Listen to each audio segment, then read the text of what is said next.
Roland Waters sat at the bar, nursing his rum and coke, patiently waiting for a message to come across his phone. As he sipped his drink, he thought about the events that led him to this point in his life. Born 36 years ago in Anchorage, Alaska, he married Linda, his high school sweetheart, right after graduation. He went to work on the Trans-Alaska Pipeline and spent several weeks at a time going from Prudhoe Bay to Valdez, fixing various problems as they arose. He came home one day after spending a grueling 6 weeks on the road to find his wife in bed with not one but two of his former classmates. After protestations that it really didn't mean anything and it was only intimacy, he divorced her and joined the Army to get as far away from the situation as he could. He eventually met and married his second wife, Melissa, while stationed at Fort Bliss, Texas.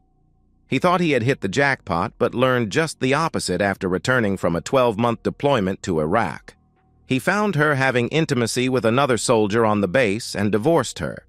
That marriage lasted a little less than 2 years, about the same time as his marriage to Linda. He threw himself into his work and became the best soldier he could.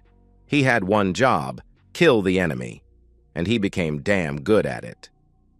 After his stint in the Army, he was recruited as a freelancer, working for various interests in places like Africa and the Middle East. He also worked in Myanmar, helping an ethnic minority against a brutal regime. In short, he had become a soldier of fortune, a mercenary, and a highly paid and sought-out one at that. His ruthlessness, efficiency, and brutality in the field were just a few of the things that attracted potential clients. Part of what set Roland apart from the other contractors was the fact that he chose his clients with care. He refused to work for anyone who dealt with drugs or human trafficking, for example. Several times he took lower-paying jobs simply because he agreed with his benefactor's cause. Another thing that set him apart from the others was his choice of weapon. While others opted for more modern hardware, he used an old World War II vintage Thompson submachine gun, or SMG, that he bought from a somewhat shady character who claimed it had been used by another mercenary in the Congo War of the 1960s. "Legend has it Patty Hearst bought this gun after she heard it," the man said. Roland called bull on that claim. He was familiar with the old song. Still, the weapon seemed to call out to him, and it felt good in his hands. It was almost as if they were made to be together. The weapon was in excellent shape and came complete with 2 large magazines and a drum that held 100.45 caliber ACP pistol rounds.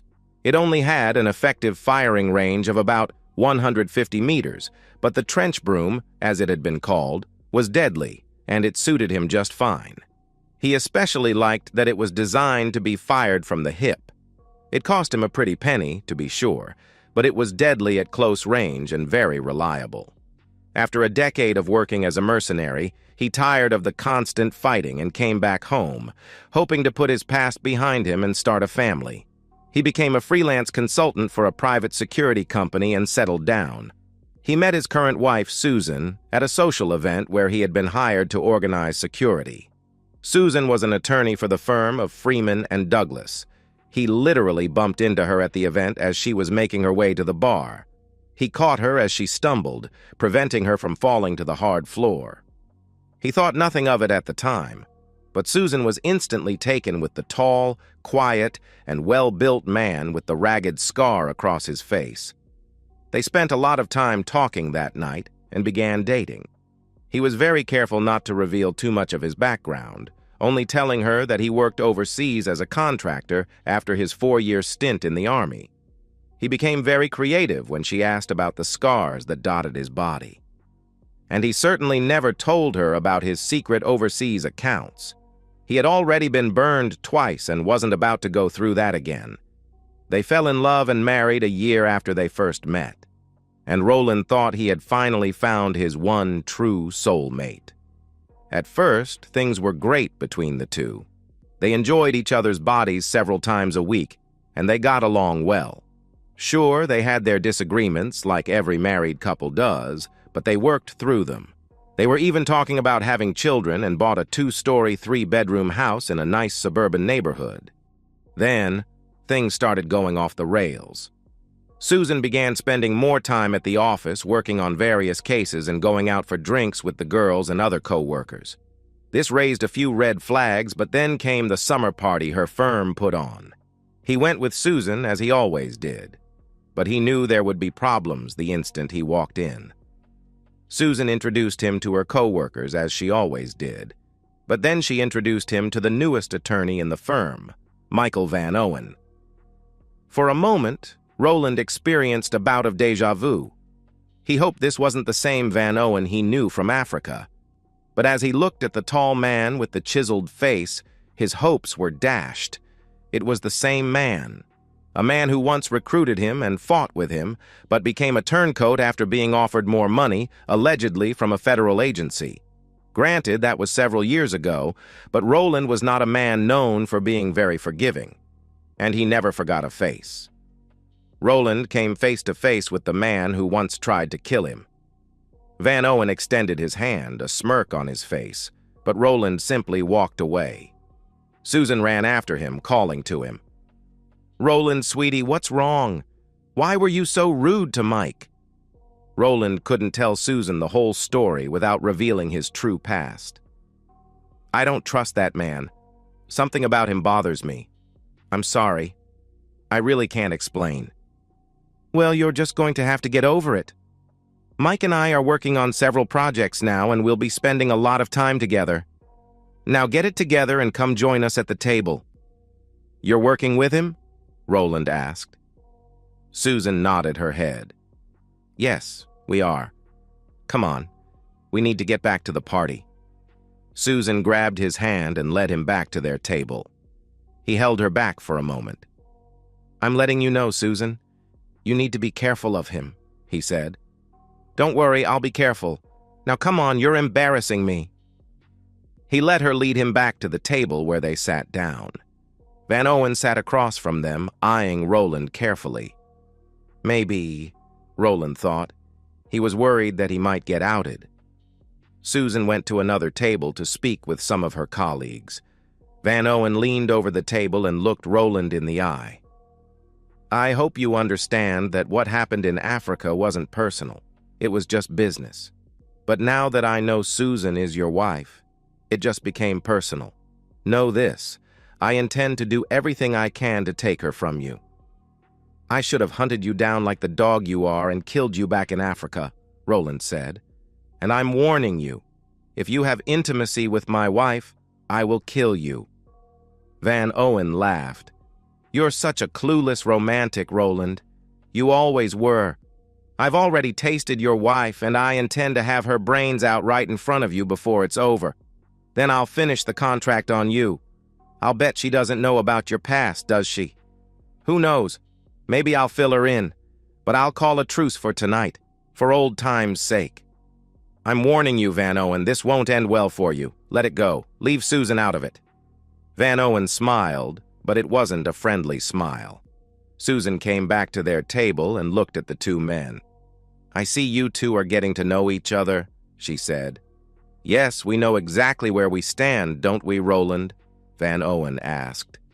"Yes," Roland said in a neutral tone of voice. Susan looked back and forth between them, wondering what was going on between the two men. She also wondered if Mike had told Roland about their affair. She knew Roland wouldn't tolerate her infidelity, especially after what his previous wives had done to him.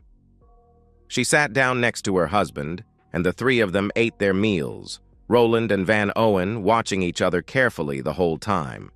Susan felt as though she could cut the tension between them with a knife. After the meal and the obligatory speeches, Susan grabbed Roland's hand and dragged him to the dance floor.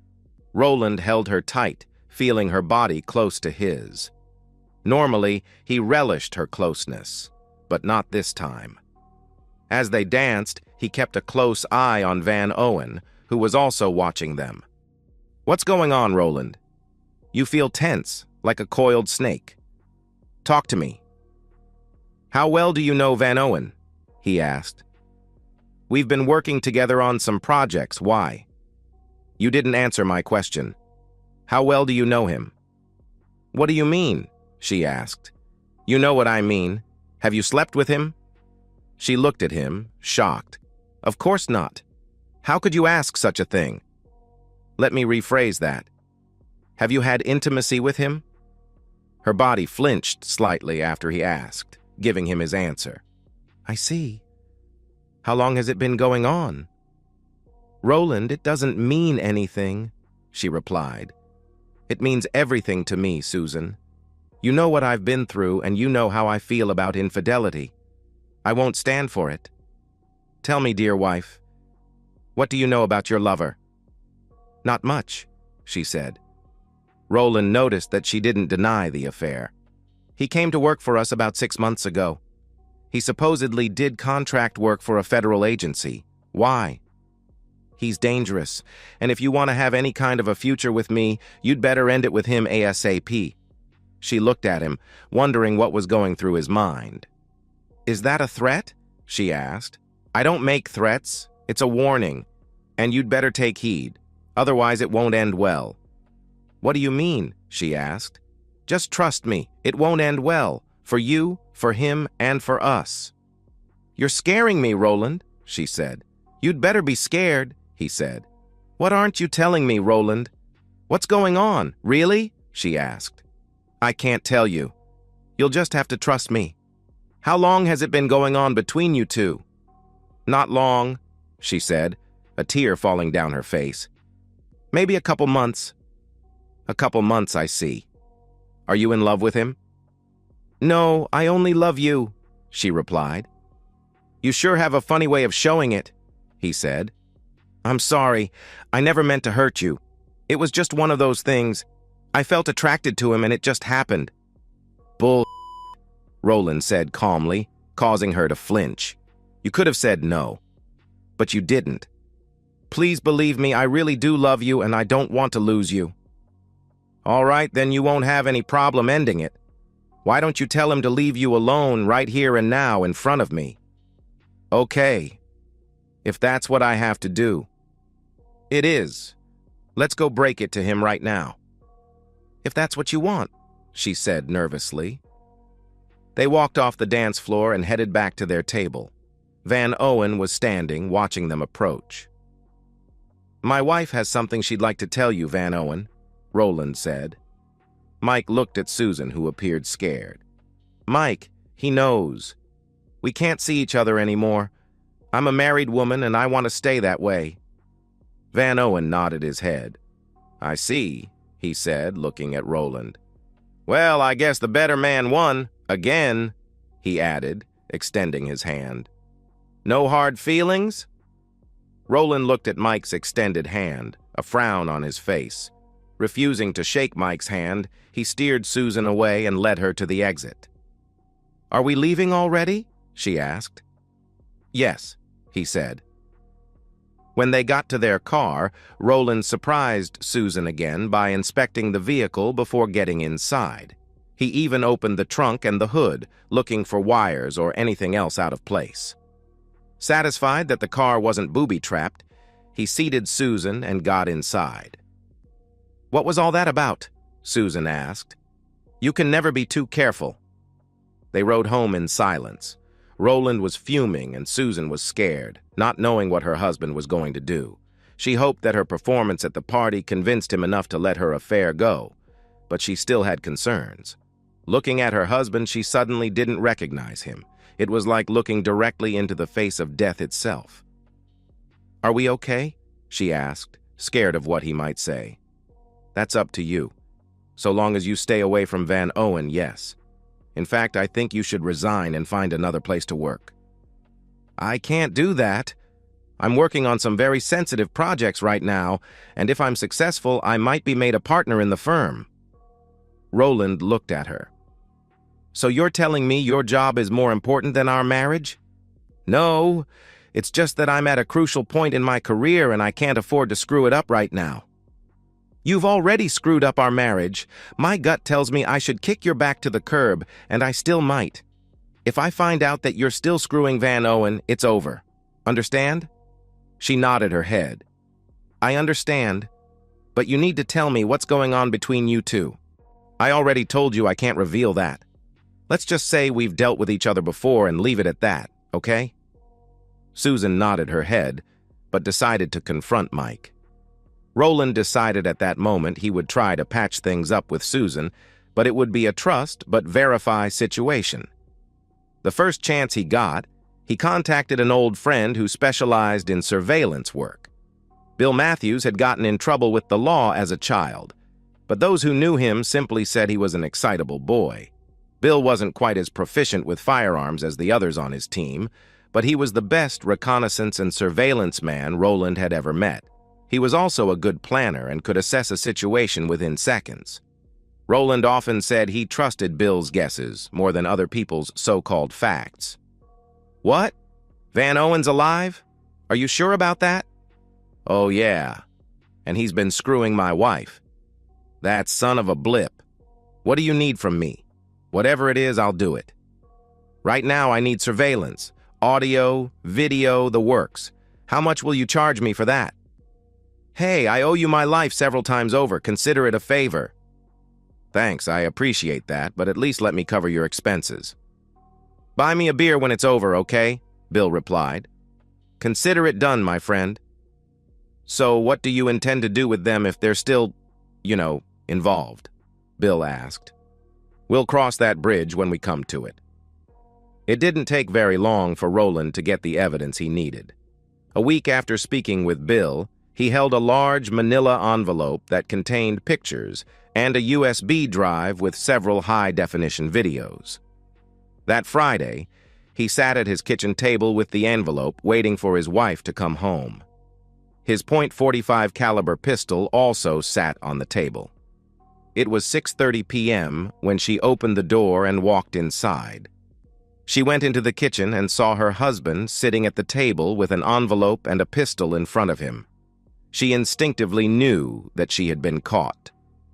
"Sit down, wife," Roland said in a neutral tone. She remained standing. "I said sit down," he thundered. She meekly pulled out a chair and sat down. "So you caught me," she said. Roland slowly nodded his head. "Do I need to show you the pictures? What about the video?" Her eyes opened wide.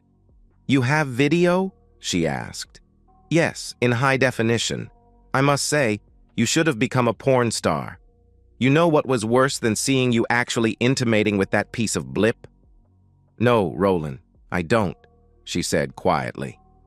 "Hearing the two of you disrespect me," he said. Susan dropped her head, tears falling down her cheek. "Knock off the crying. You made me a promise and then you broke it. How could you do that to us? Have I been that bad a husband to you? Have I ever abused you or treated you badly?" "What do you think?" he asked rhetorically. She looked at him defiant. "Know this.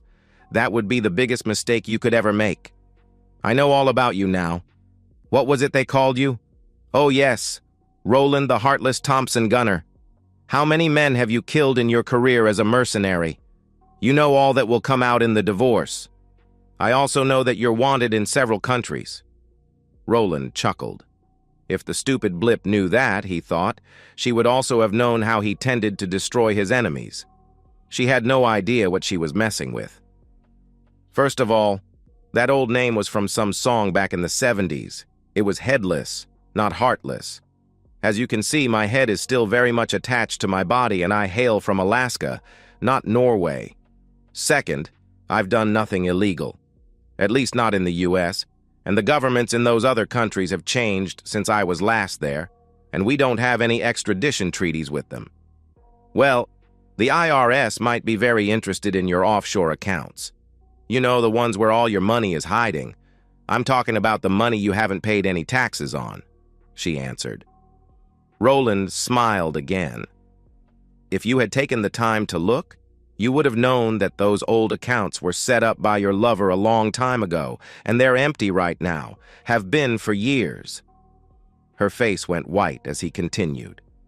"That's right.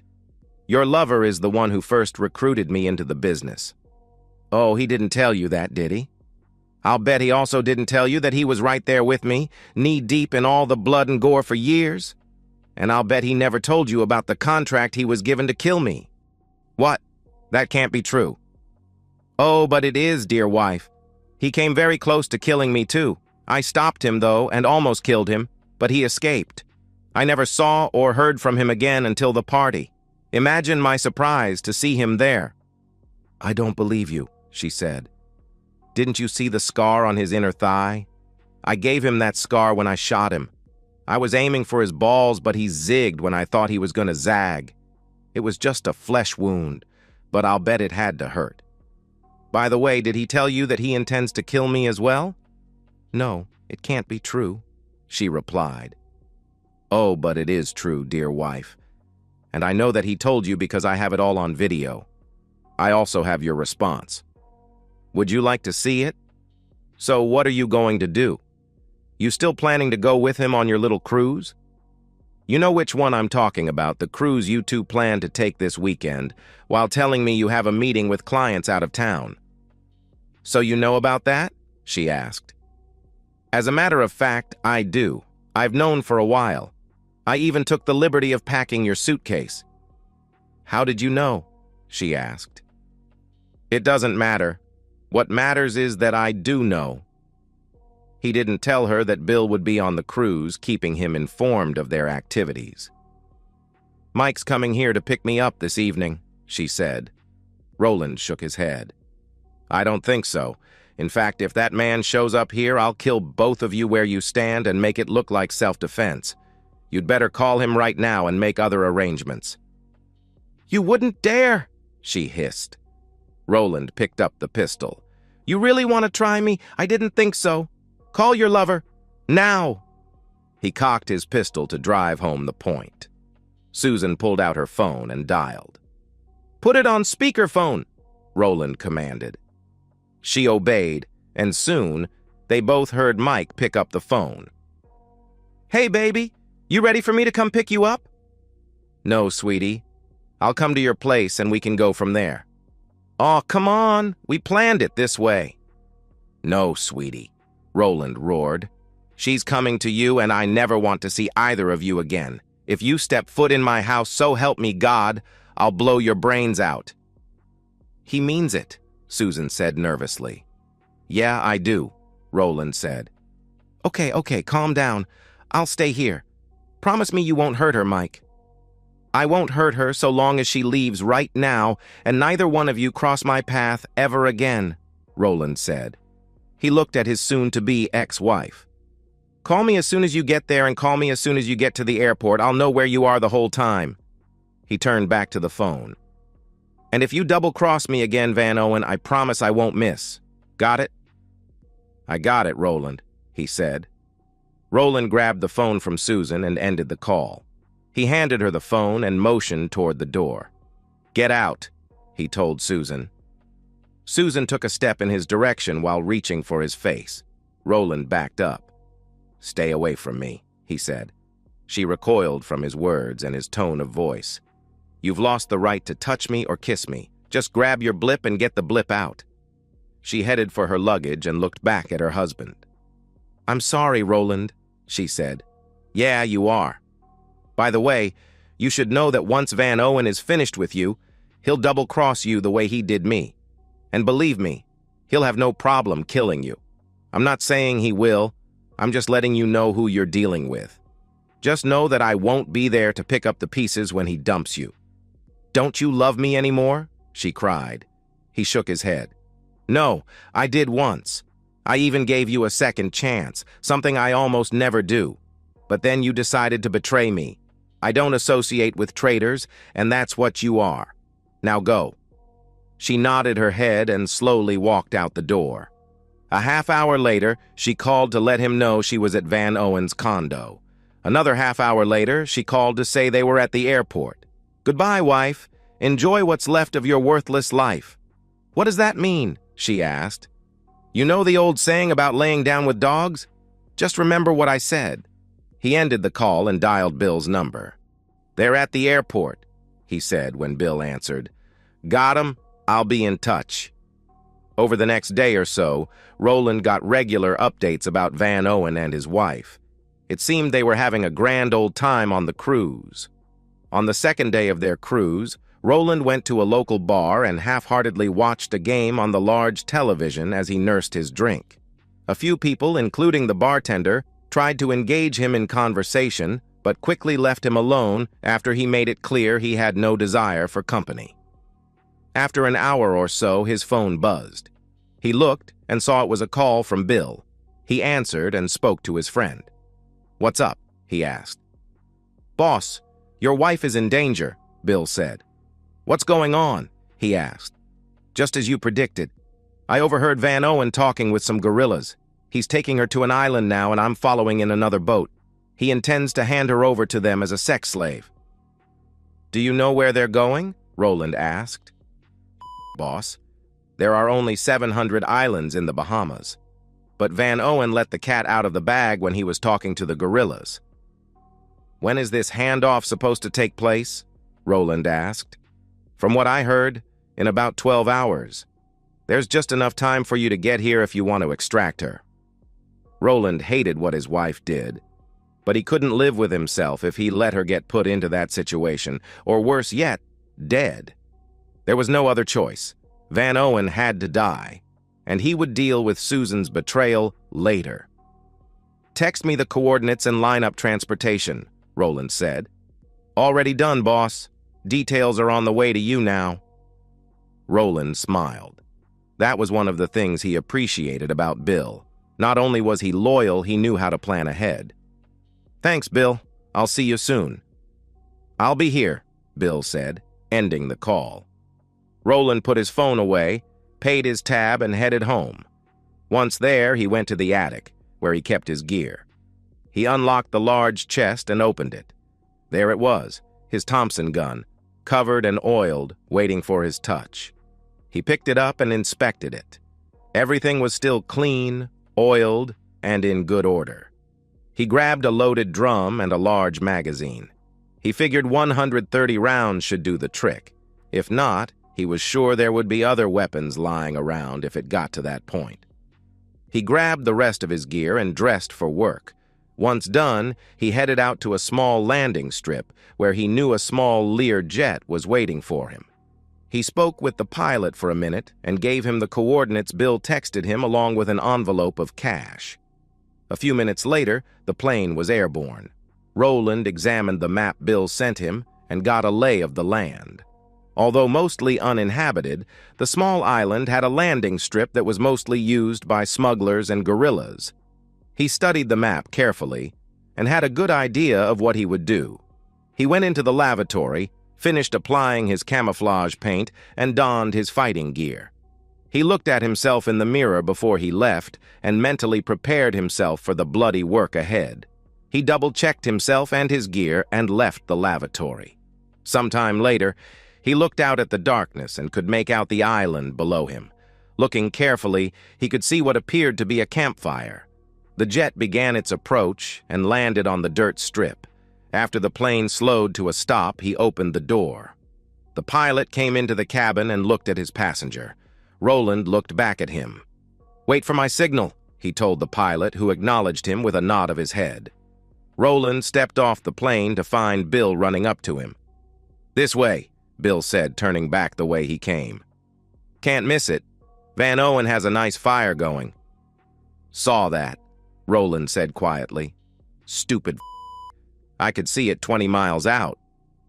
They quietly worked their way through the vegetation, mostly to help keep the rounds in the drum from rattling too much, and, 10 minutes later, found themselves on the edge of the camp. Roland and Bill knelt down and looked the campsite over. Susan was naked and tied to the ground, her arms and legs spread wide.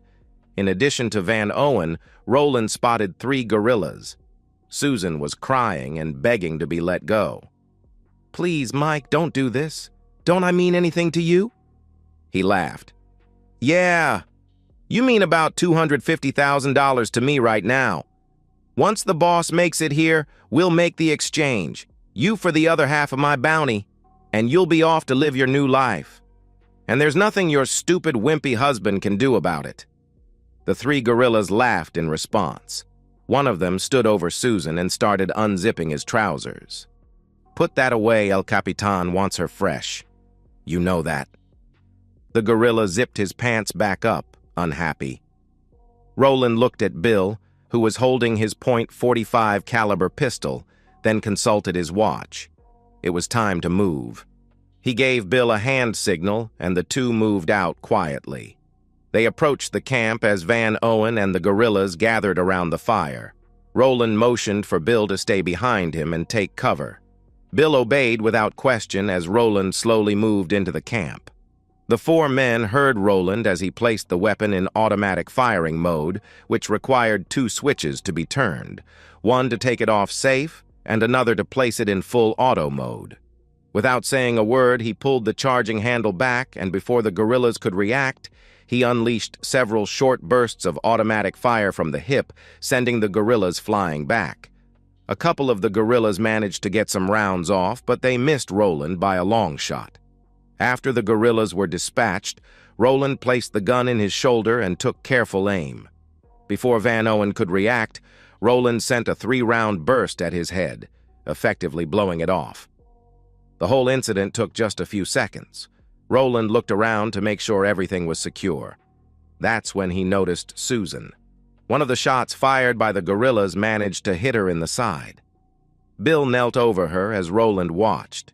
She looked up at Roland with sad eyes. "I'm sorry," she wheezed. Soon her eyes glazed over. Roland had seen enough death to know she was gone. Bill checked for a pulse and looked up at him. "She's dead, boss. Do we take her back with us?" Roland hawked up a glob of phlegm and spit on her face. He thought for a moment as he observed the sputum covering her left eye, then shook his head. "No. El Capitan is expecting to pick up a blonde. I think he should get what he paid for, don't you?" "Damn, you're cold-blooded, boss," Bill said. Roland chuckled at that. "You know it, my old friend. Come on, let's get her over to the fire. She wanted to be with Van Owen. She can burn with him, forever." They dragged her lifeless form to the fire, and Roland used the wads of cash to stoke the fire, handing one bundle of bills to his friend. "Consider it a bonus," he said as Bill pocketed the cash. They put Susan's nude body on the growing fire, followed by Van Owen and the 3 dead gorillas. "Help me police up this brass. No sense in leaving too many clues." After he and Bill collected the spent .45 caliber shell casings, they headed out to the plane. The pilot was waiting for them and took off as soon as they entered the cabin. Bill watched his old friend as the plane headed back to the States. Roland sat in a back seat looking out the window, drinking a beer while smoking a fairly expensive cigar.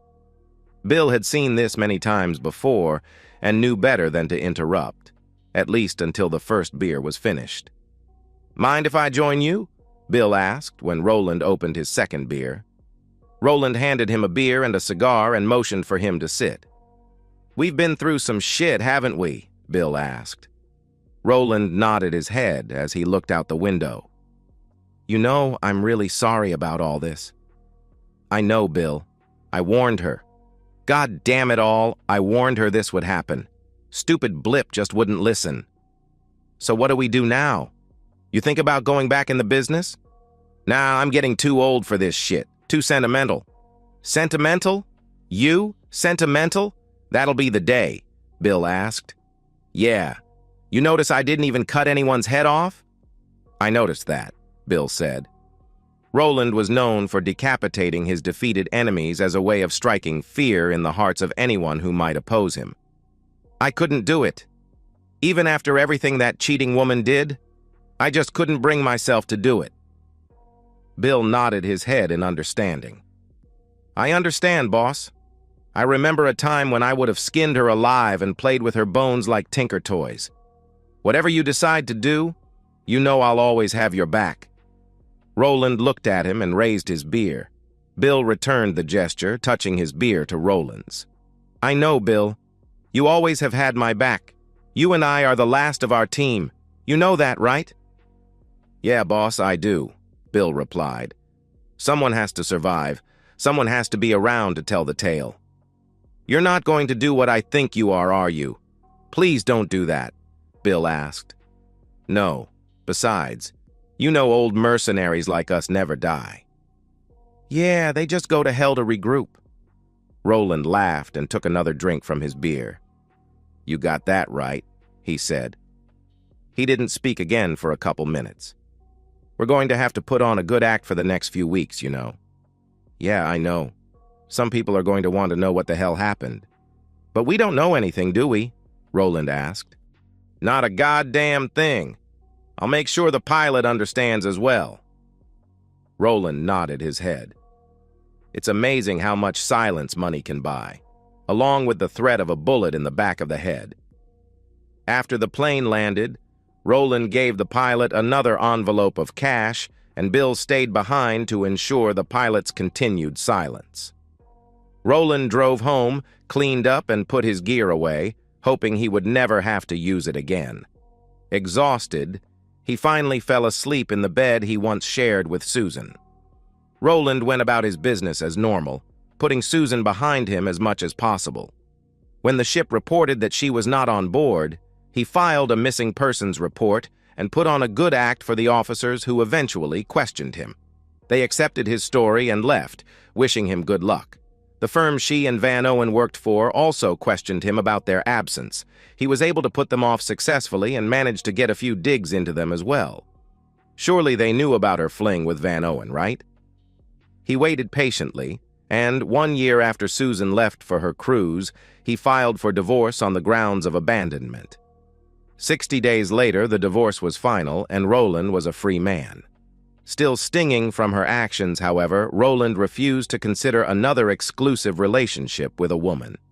Things went on as normal for Roland until a week before Christmas, when he heard a knock on his door.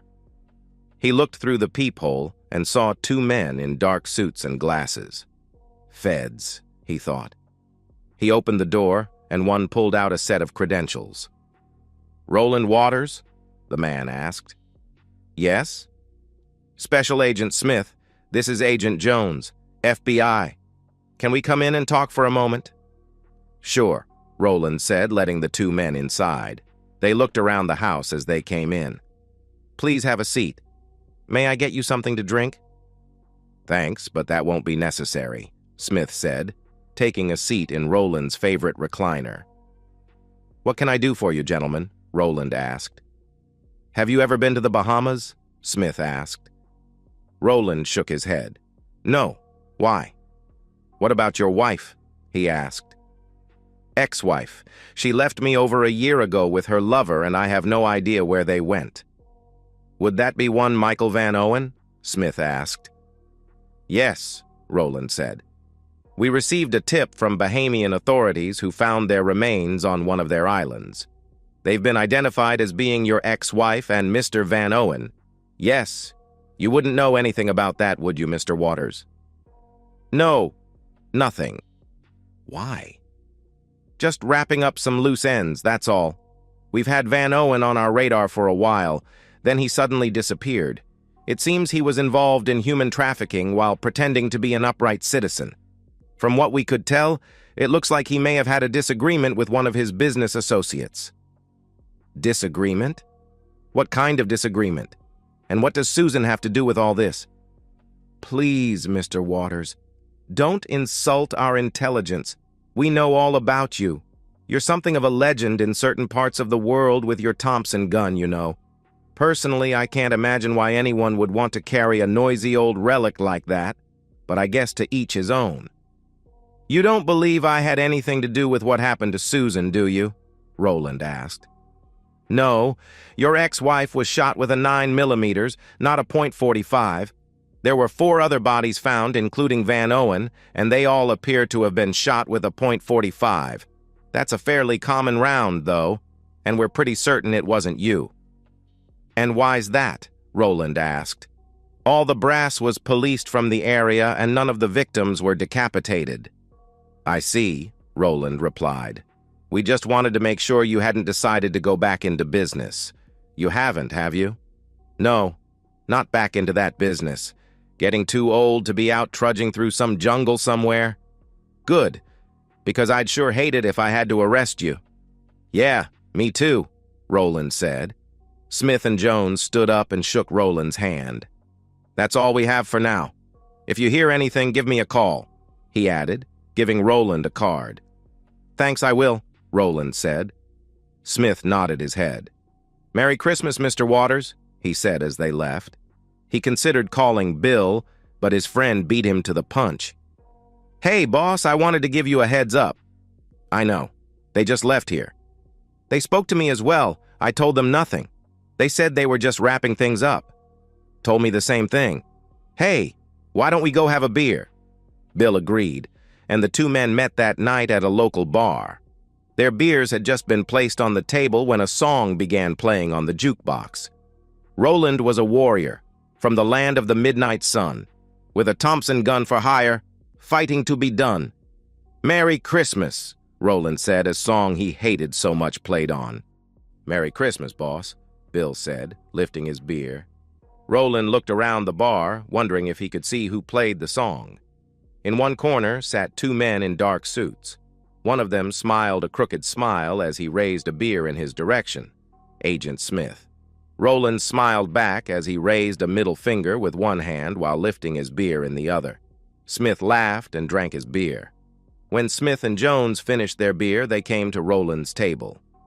"Well, well, the last two surviving members of Strike Force Charlie having a beer together. That is what you used to call yourself back in the day, wasn't it?" he asked. "Just two old friends sharing a beer. Nothing illegal about that, is there? It is the Christmas season after all." "Of course not," Smith said. He pulled up a chair and sat next to Roland. He pointed to a very attractive waitress wearing a short skirt. "You know, she's been checking you out ever since you two walked in here." "Yeah, so?" "Probably checking this out," he added, pointing to the scar on his face. "No, I don't think so." "What do you think?" he asked, looking up at Jones. Jones shook his head. "No, definitely not," Jones said. Smith looked back at Roland. "No, she's got the hots for you. I'm a federal agent. I can tell these things, you know. Maybe if you play your cards right, you can get a piece of that this evening. It's okay. We checked her out. Her name's Maria. She's very single, and she's not working for the Russians." Jones snickered at that. Roland understood the reference. "You're just a regular comedian, aren't you? Maybe she's working for you," Roland said. Smith shook his head. "Nah, too pretty. Trust me, she wants you. Better yet, you won't need to ask for lawyers, guns, or money if you hook up with her." He chuckled as he stood up and patted Roland's shoulder. "Keep up the good fight, Roland, and Merry Christmas." Roland laughed. "Merry Christmas to you too, Jones." "Thanks," Jones said as they walked out of the bar. Roland and Bill watched as the two agents walked out of the bar. "Well, what do you think?" Bill asked. "Just two friends having a beer," he said. His eyes wandered to the pretty young waitress.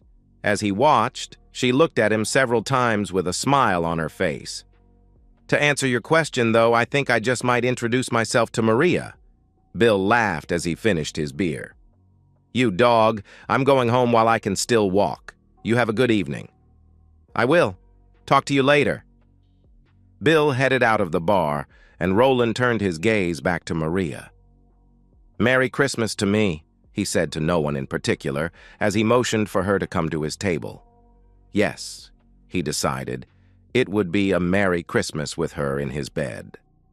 And so, we've reached the end of today's story. Was it what you expected, or did it take a twist you didn't see coming? I'm curious to hear your thoughts. Share them in the comments below, and let's get a conversation going. If this story kept you hooked, make sure to hit that like button.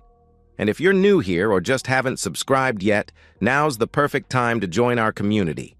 I bring you fresh, captivating stories every day, so click that subscribe button and turn on notifications so you never miss out.